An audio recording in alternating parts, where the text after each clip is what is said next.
I'm Susannah Constantine and this is My Wardrobe Malfunction, where clothes are the name of the game but sometimes don't get a look in. This is the 10th of our Zoom episodes recorded in lockdown and before we knew how to use our microphones, so please forgive the scratchy sound. We do get our acts together before too long.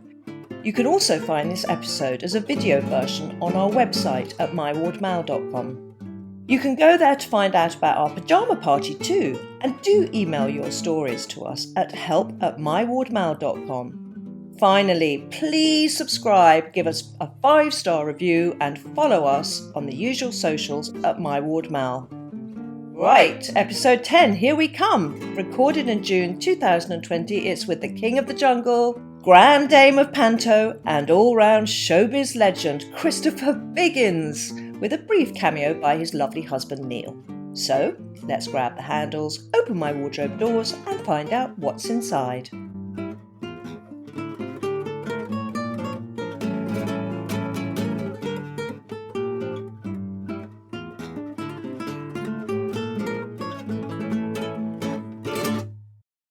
Today, I have got kind of two people. I've got Christopher and I've got Biggins. So which do you prefer to be called? Christopher Biggins, Christopher or Biggins? I like Biggins, actually. It's a perfect name for me. It's my real name, and I'm big, and I love it. I love Biggins. I agree. It is. It's a sort of almost like a caricature of yourself, Biggins. Yeah, it is a bit, isn't it? It's perfect. It's joyous. It's a joyous name, which you are, and that's why everybody loves you so much, because I don't think you've got a bad bone in your body, have you? I'll show them you later. Okay, really? Have you got a little kind of evil queen inside you somewhere? I don't. Sometimes, but very rarely.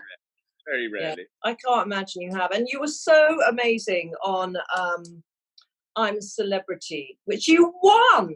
I won. I'm the king of the jungle. Hence, I'm in the jungle here. Look, in my garden. Absolutely. But you started out as an actor, and you were in a lot of amazing things, weren't you? Like I, Claudius, I remember so well because I watched it, and kind of probably about 15 years after it came out, and you were already making a name for yourself on television.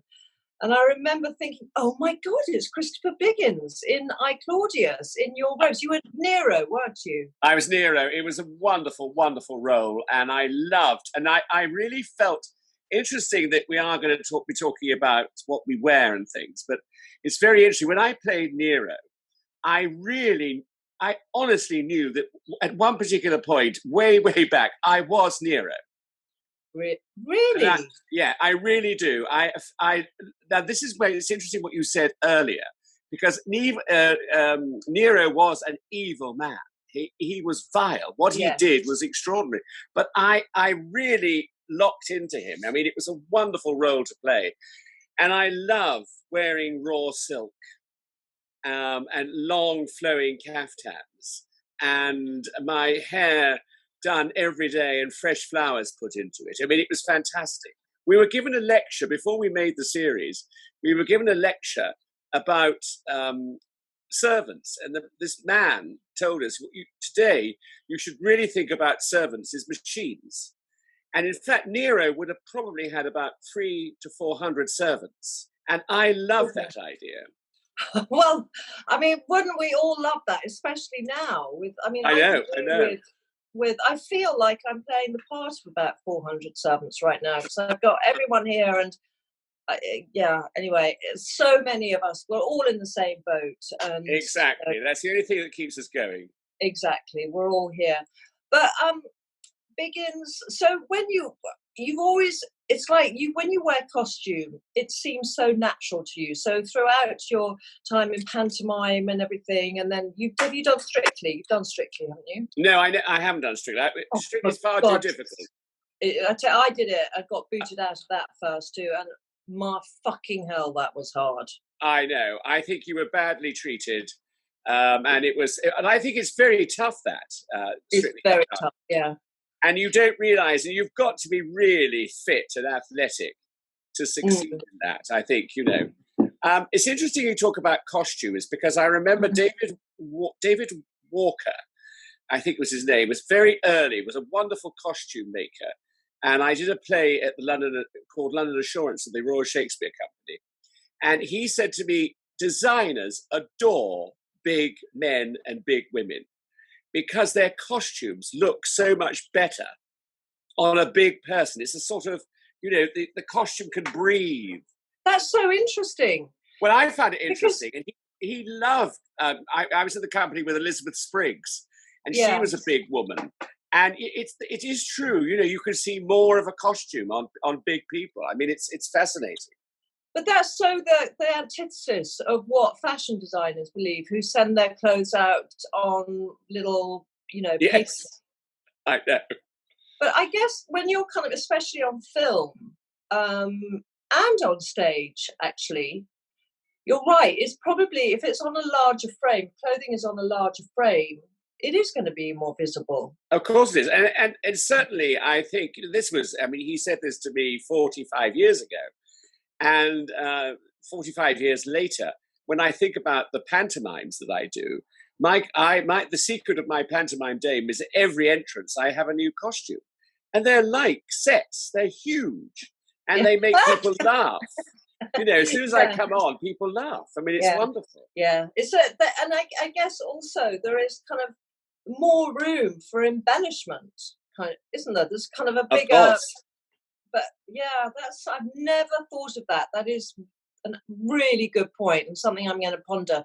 Because I tell you, I'm reading this amazing book at the moment called The Chiffon Trenches, which is by Andre Leon Talley, who's a very famous fashion editor and worked for 40 years with Anna Wintour.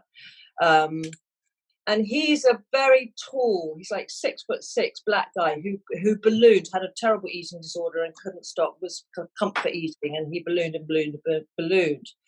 But he wore clothes amazingly, and he was, designers loved to dress him because of the size.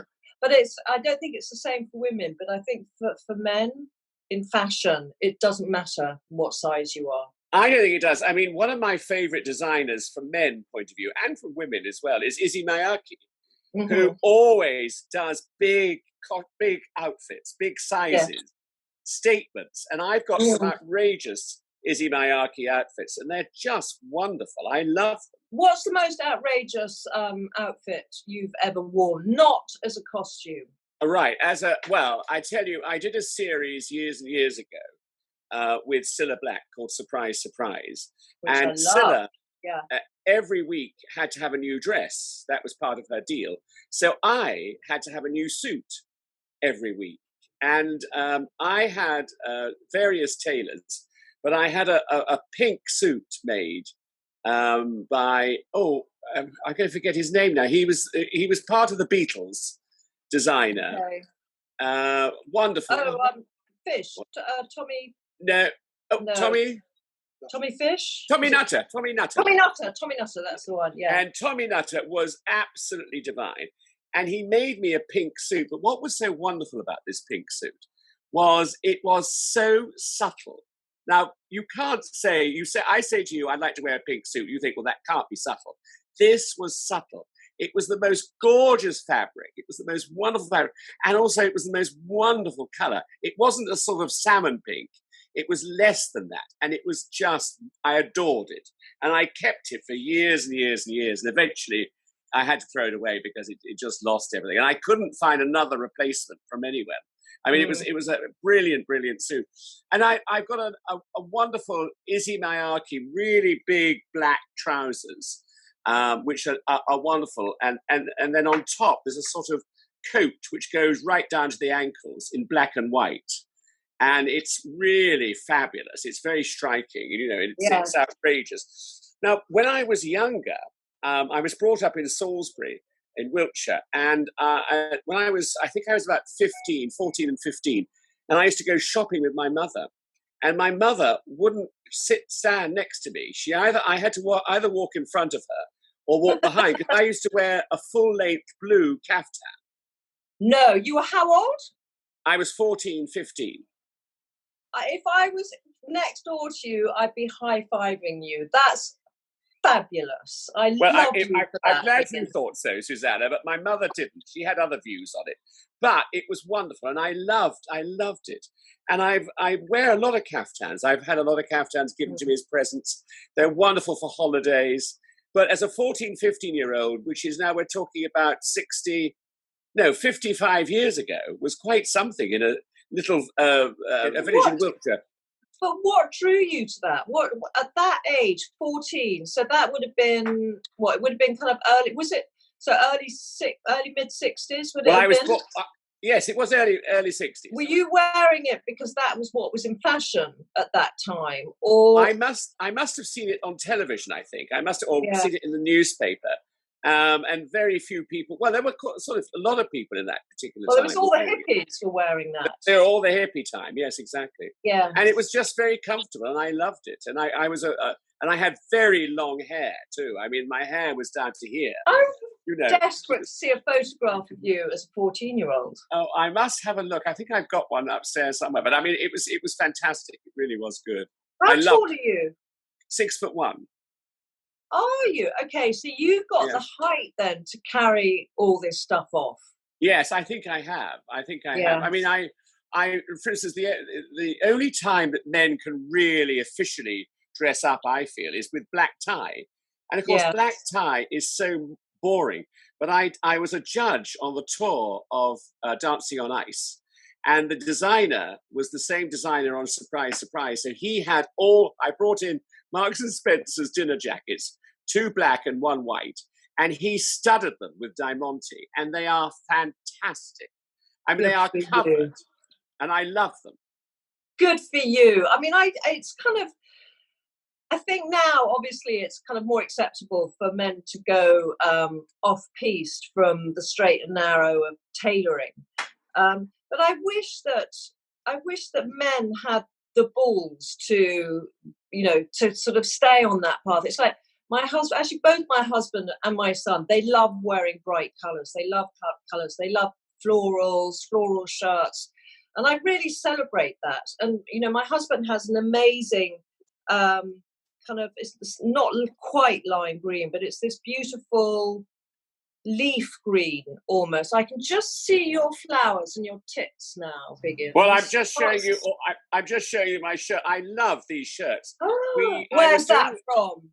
Well, it's called. Years ago, I was artistic director of a Shakespeare and opera season in Barbados. Very chic. I did 3 years of it. And I used to be out there for 3 months of the year doing it all, and it was a fantastic season. On the way back, we used to stay in Florida for a holiday because it was exhausting. And we found a shop called Jam's World, Jamz World, and they sold all these shirts. Now, these shirts are the most fantastic cotton. It's really very thick cotton. It looks like. But it's beautiful to feel, and it's extraordinary. And they have wonderful buttons on the wonderful buttons. Yeah. And so we bought a lot. I was with a friend of mine, Graham Smith, and we bought a lot. And then we decided what we should do is really get a franchise and start selling them in London. And we never did anything about it but they now still exist, and they're in Hawaii.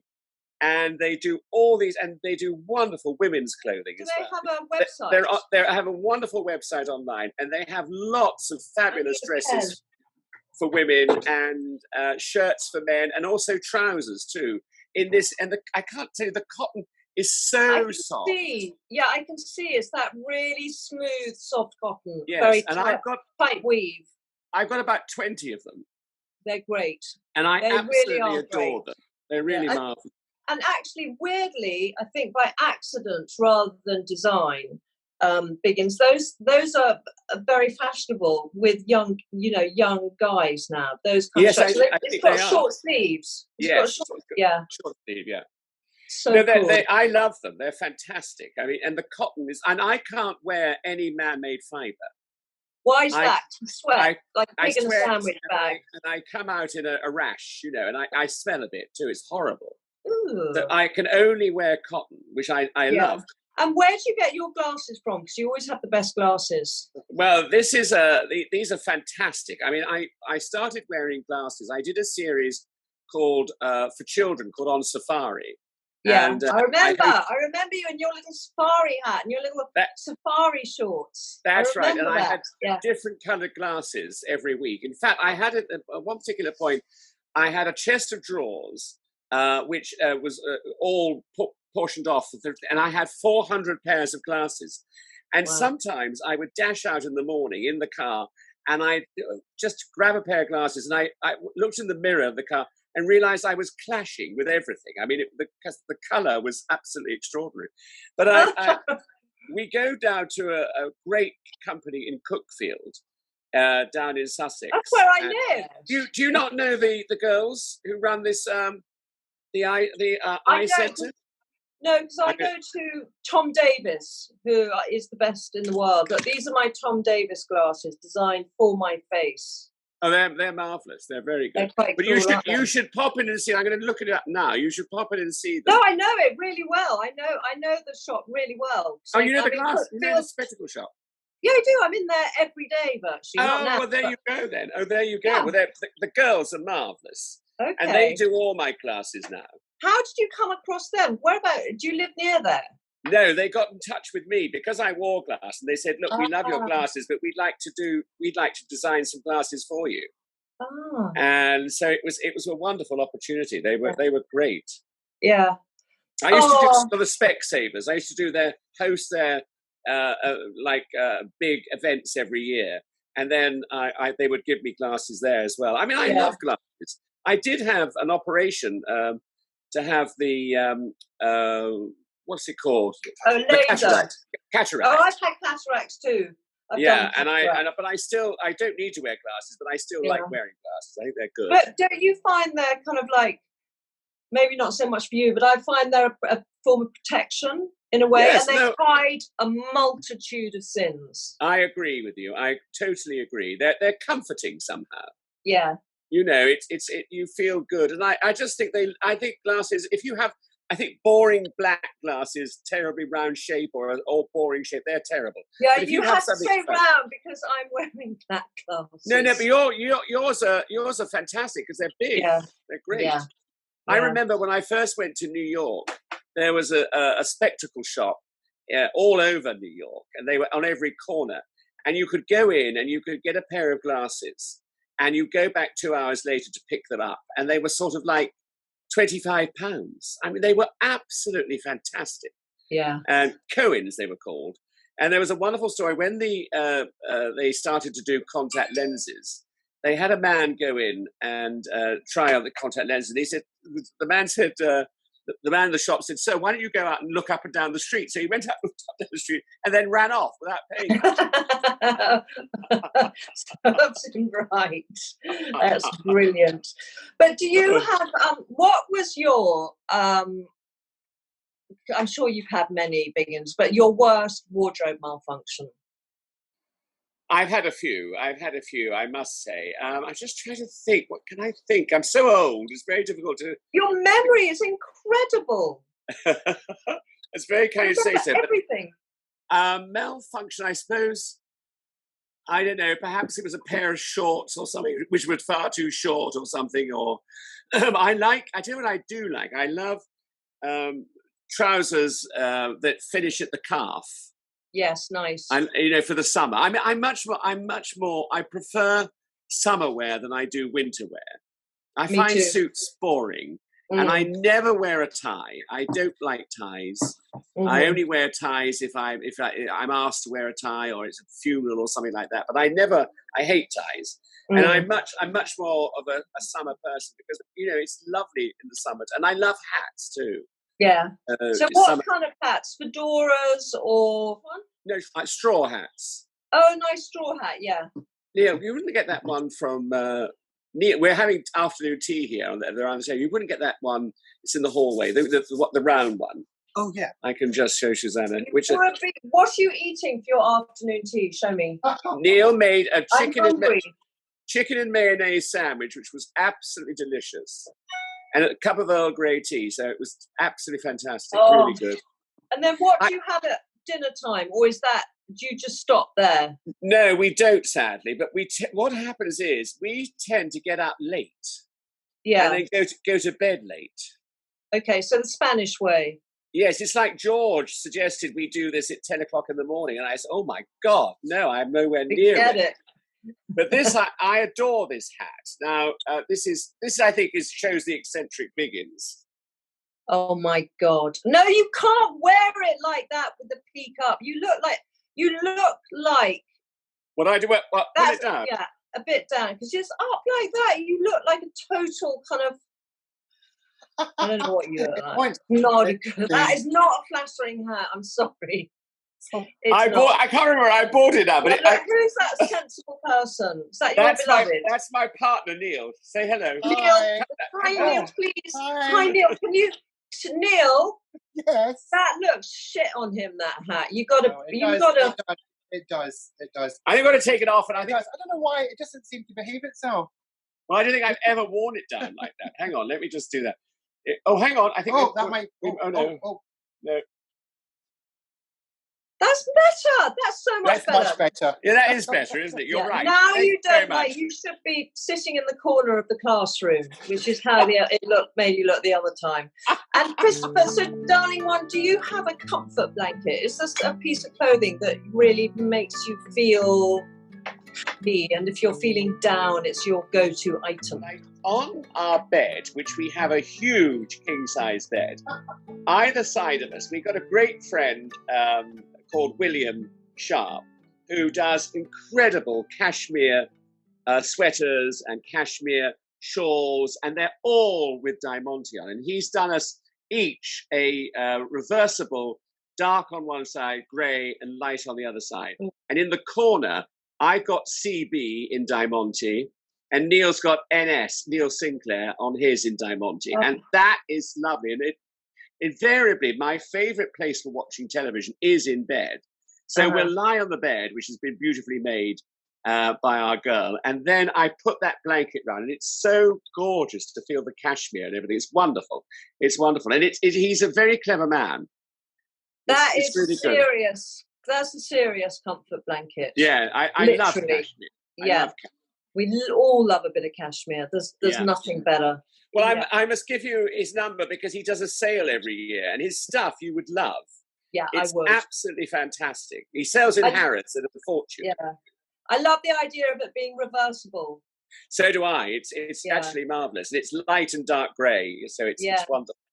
Oh, how very nice. chic. And I can't think of anything else. Oh, I tell you what I do have, which I absolutely adore, and this is my winter thrill, is I have a full-length Izzy Miyake overcoat in that sort of what is it called? It's not a wool.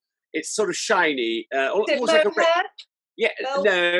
Velvet. No. It's light. It's like a duvet cover sort of thing, like a duvet feel to it. Sounds hideous. Yeah.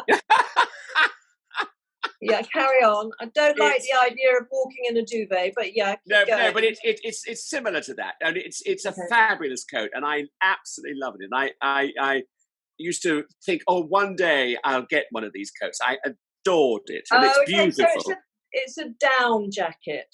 Yes, a down jacket. Down jacket, a puffer jacket. Yes. Down jacket. Yes, but it's not that pufferish, but it's so chic, and I love the fact it goes right down to the ground. Yeah, that's the only good thing I think that probably about it is the fact that it goes right down to the ground. It's weeping, never one too shy. But so, and then what about your? Well, it sounds like that might be it, but something that makes you feel incredibly happy. It might be those shirts, things that it's something that you have that. These Jams World shirts make me incredibly happy. They really do. The first one I ever got is all Italian based. It's got pasta on it, and it's got Italian things, gondolas. And I've loved this shirt so much, and it's faded badly.